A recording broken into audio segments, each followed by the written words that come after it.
Welcome to Break Into Tech Show with Professor Temi Akinwumi of MyITUniversity, a multi-award-winning tech CEO, career coach, and mentor. With decades of hands-on tech career, will ensure your career dreams come true. Join our extraordinary show today on groundbreaking topic for a successful career. Do you want a $100,000 job as a cybersecurity professional, Scrum Master, Business Analyst Software QA, Cloud Architect, Data Analyst, Technical Recruiter, and more? Visit www.myituniversity.com to schedule a call. Come and get inspired to secure a lucrative job, keep the job, and grow on the job.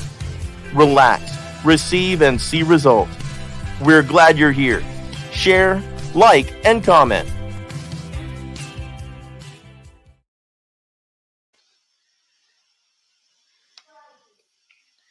Hi, everybody. Thank you for joining us.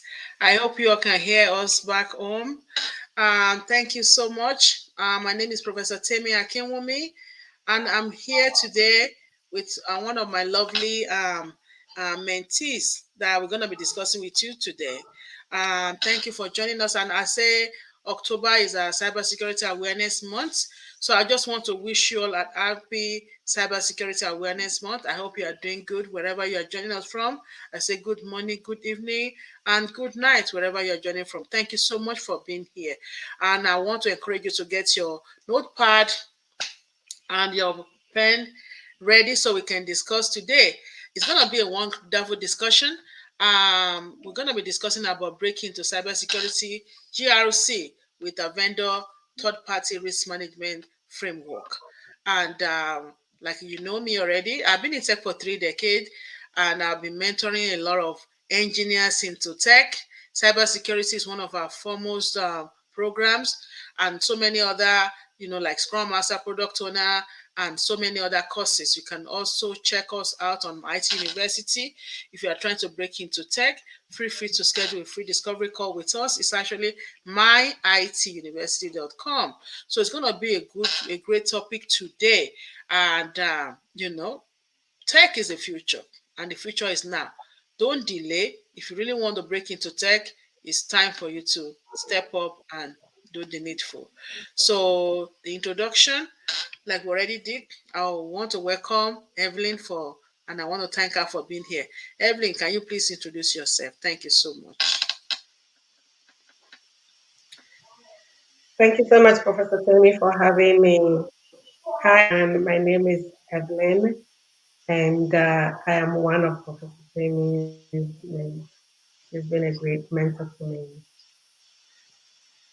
Thank you so much. And I want to commend Evelyn. She is a mentee of mine, but she has become a mentor. And she's a powerhouse. She has mentored a lot of engineers with us. Actually, there was a time that I assigned her to mention a lot of engineers, and she did a good job with that. And she kicked it off, and she mentored at least a goal, a lot of up to 10 engineers were mentoring under her with our program, and all of them got a job at the same time. So she's a powerhouse, and I want to commend her, and I want to encourage her to continue doing the great work she's doing, because she is a lioness and a lion. So thank you for what you do, Evelyn. So today we're going to be discussing about cybersecurity analysts. Yes. So many people are wondering, who is a cybersecurity GRC analyst? What is GRC, and who is cybersecurity GRC analyst? Can you expatiate on that, Evelyn? Yes. So a cybersecurity analyst is a broad title. It includes almost every analyst who works in the security, which can include the technical engineers. It can include other team members. However, a GRC analyst, GRC is governance and compliance. A GRC analyst is someone's main job is to make sure that the organization is in compliance with regulations, rules, and standards, and also the organization mission they are in compliance, they are following the governance, that's the of the organization, and also to minimize risk as much as possible. So that is, in a nutshell, a GRC analyst. Thank you very much. So, to be a GRC analyst, does it include coding and scripting? How do one get started into this kind of role? No, it does not include coding or scripting or any hardcore technical. Um, Anybody can become a GRC if they are willing to put in the work. First, you must know the frameworks, the background, the regulations, and you must know why are you even doing what you're doing, right? The bottom line is you want to make sure that risk is minimized. As we on the internet, we know of all the different threat actors that are out there, hackers attempting to get into people's systems and asking for money and all of that. So you know what is going on in the world currently, the current trends. And you must be also into learning new things because every day new threats are coming up. Every day these hackers are getting smarter, and so we must be smarter than them. We must be able to with them. And so you must be willing to learn. It's a lifelong thing, a lot to learn, but it's also very fascinating. It's very interesting knowing that you are contributing to the good of all. You are contributing to minimize the risk and possibly stop these bad actors from being successful with what they. Thank you very much. I really appreciate that. I know that when you are trying to break into a new role, most people will think, "Oh well, I don't have anything to offer. I'm new to this role, and I don't know how do I get started." We may always mention on this channel that you must identify and use your transferable soft skills and hard skills. Soft skills are skills that you are born with your talents. Hard skills are skills that you learn on the job. So we will always say identify your transferable and use your transferable soft skills and hard skills. These are the way to break in. And I said here, soft skill, we have communication, collaboration, analytical mindset, problem solving, attention to detail, adaptability, lifetime learner. Which of these ones do you think is helping you now in your current role as a soft skills and that are usable in cybersecurity? I'll say all of them. I'll say all of them because to be successful as a GRC analyst, you must have the great communication skills. You are communicating with your team members, other team members who may necessarily be within your team, but you need information from them. So you must know how to communicate with also senior management level, have other stakeholders, especially in the third-party risk management. You are also communicating with those third parties, the vendors. It could be lead from those vendors. It could be secretaries. It could be people. It could be anybody. So you must have great communication skills, and above all, because it's compliant, you are making sure that documentation is aligned with industry standards, with best practice. And so you must have excellent oral and written communication skills, so you'll be able to read writing and of course reading as well. So the communication skills is great.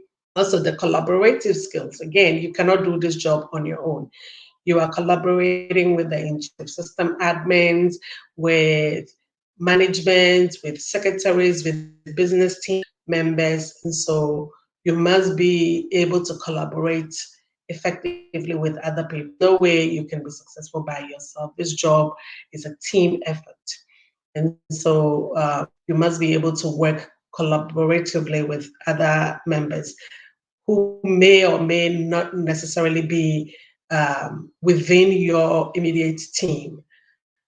Also, attention to details is a great skill that will help anyone be successful here.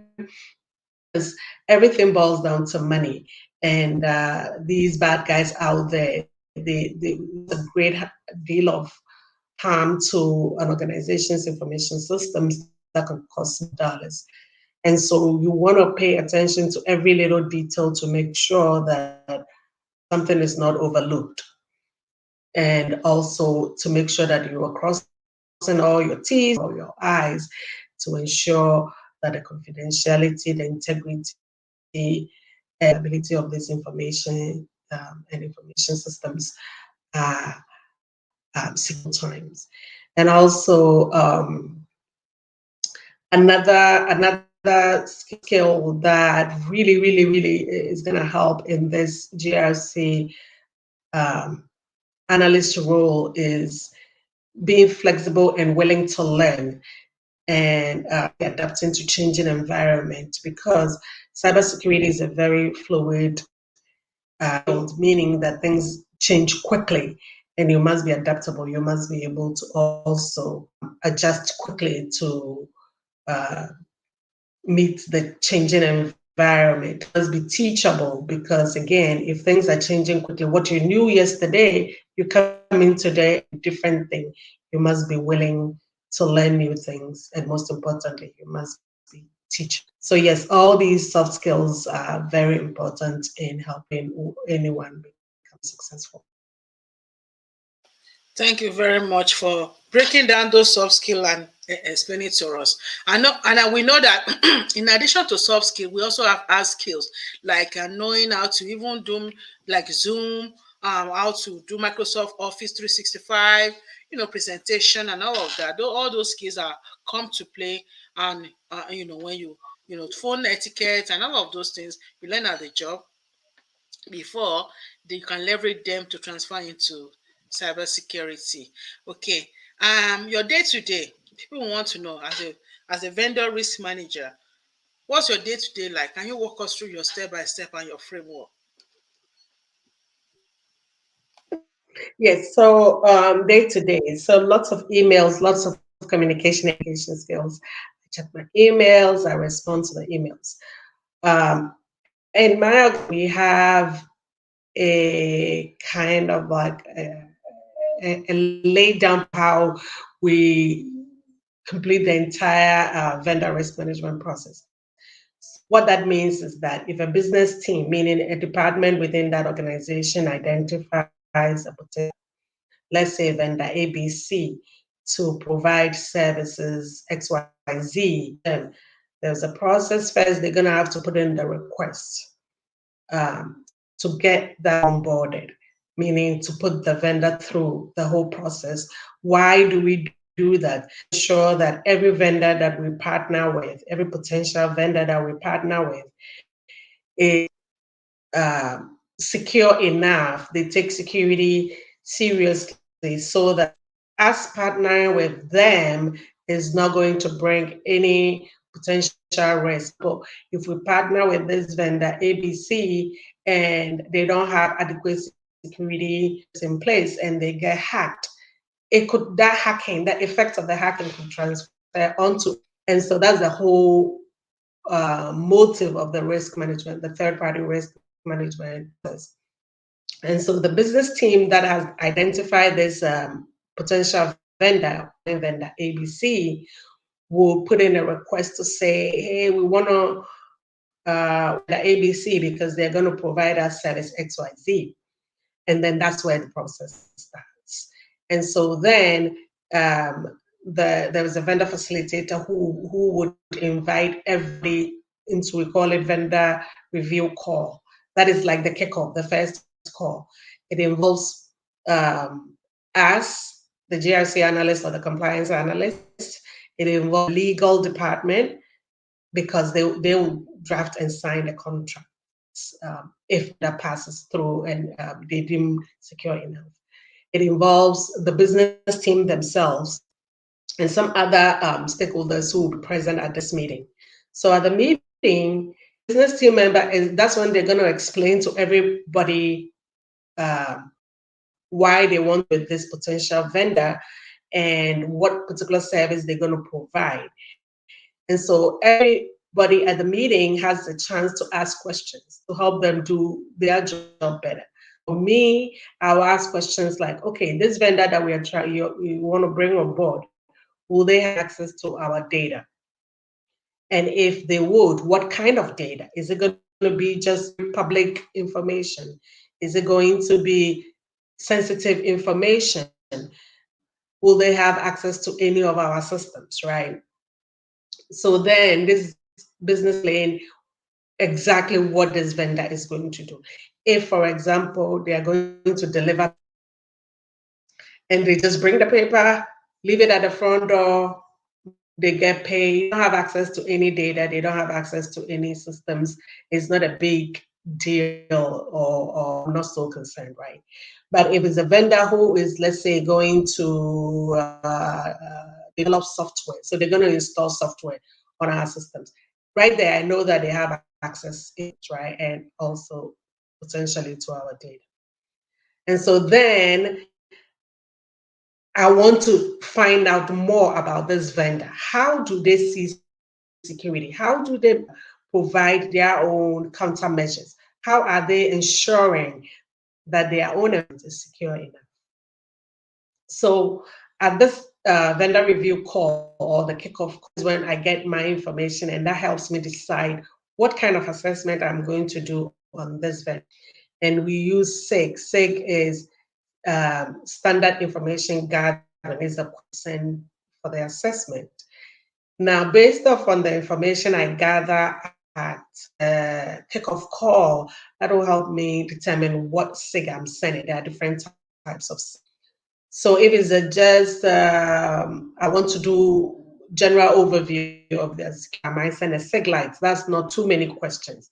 But if they're going to have access to so many stuff like confidential data, access into our systems, then I want to dig deep into their overall security posture, right? I want to understand how to maintain security. So I might send a SIG call, which is a more detailed questionnaire to this potential vendor whom we are calling vendor ABC. And I also request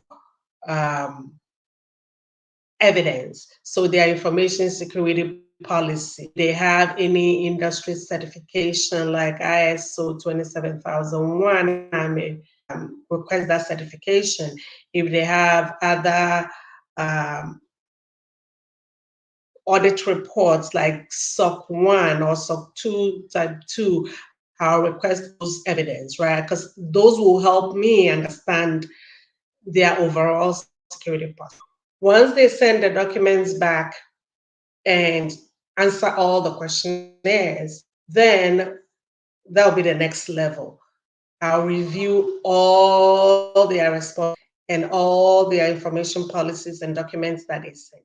If I have any follow-ups, I will write my follow-up questions. You said this, can you clarify? Or I need additional information, or I need additional evidence. So I send it back to them. There are times where just sending the follow-up back to the vendor will be enough. But there are other times that I might have to schedule a call with them so I can ask for more explanation.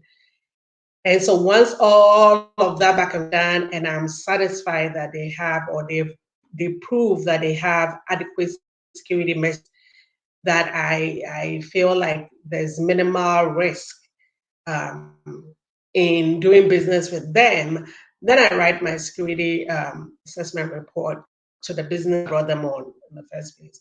That, hey, I finished the assessment, this is what I found.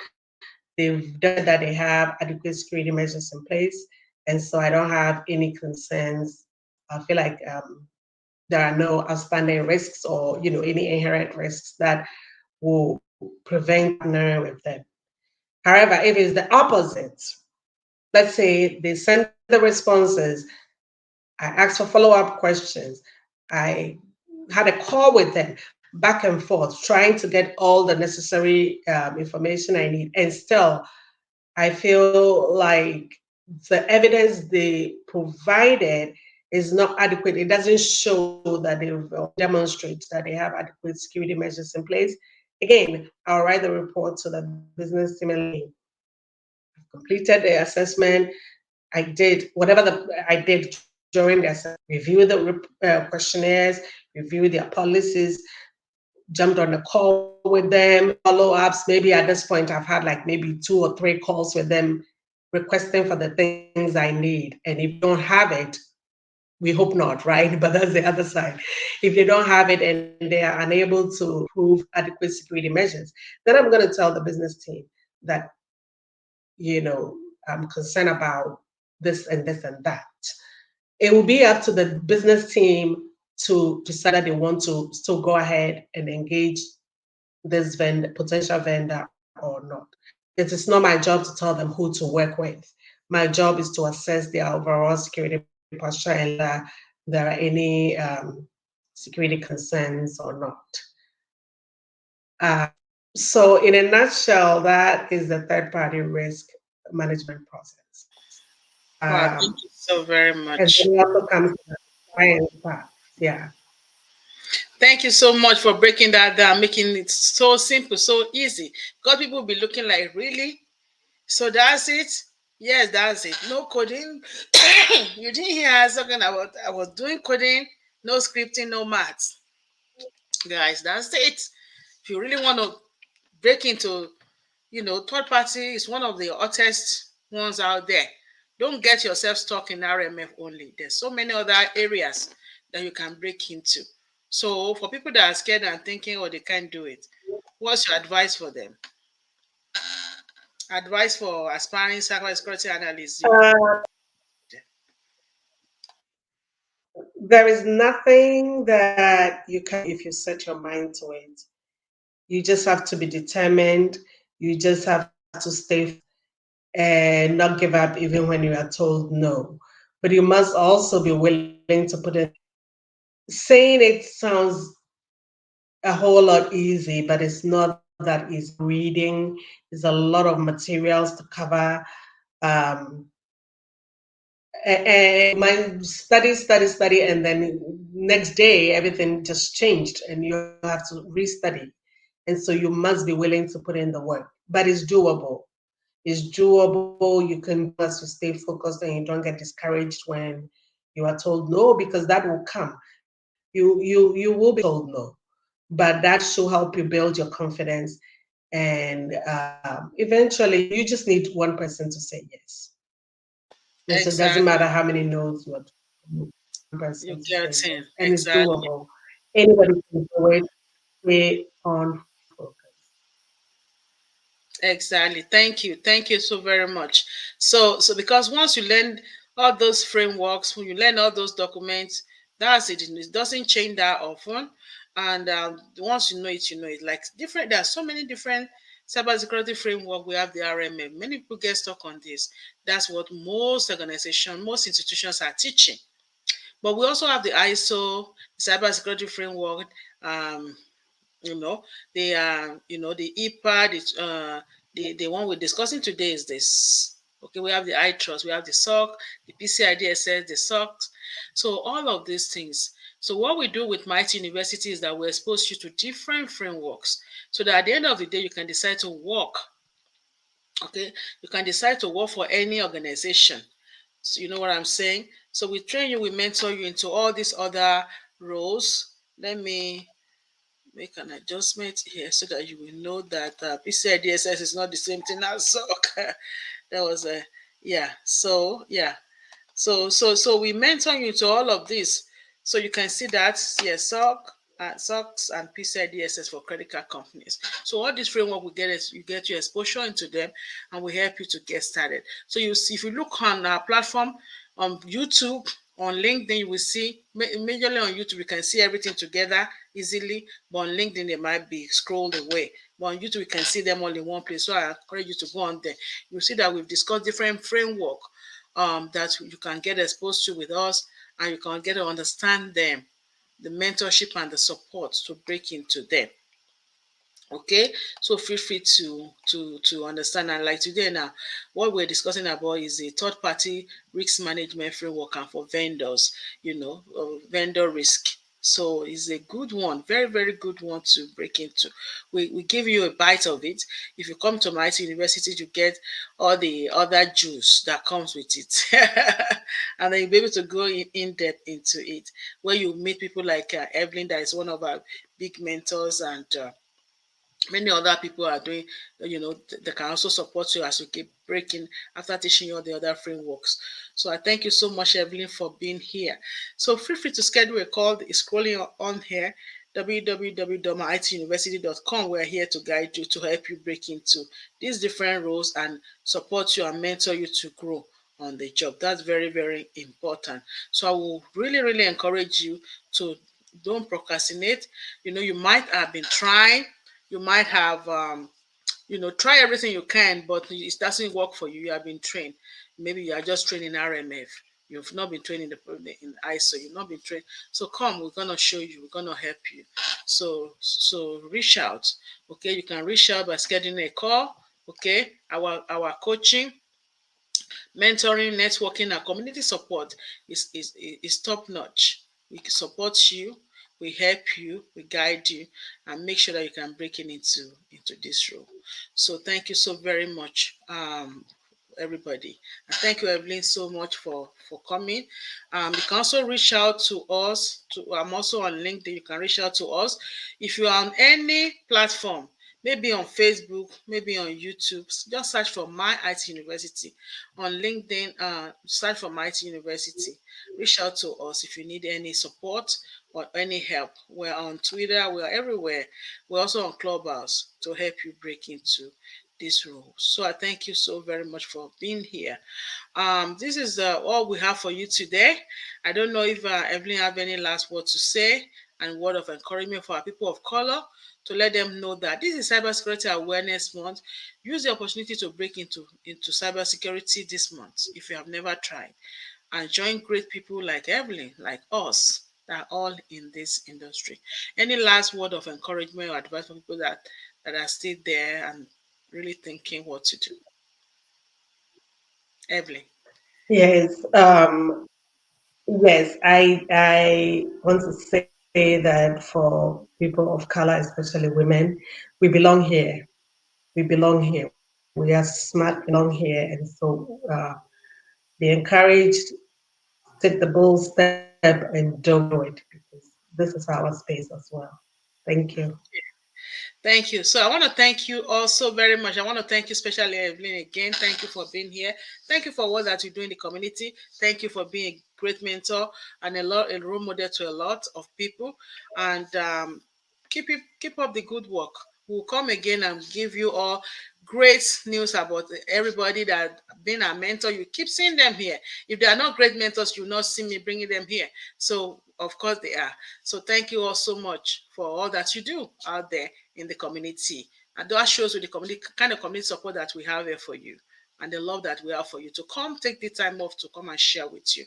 So until next time, I will come back together again to share another great discussion about breaking into tech. This is your Breaking into Tech show with my Professor Temi Akinwumi of MyITUniversity. Schedule a call, share this with others, love, comment, and follow us and subscribe to our channels. Thank you so much and have a lovely day. Thank you, Evelyn. Thank you, everybody. Good night, everybody, and see you again next time.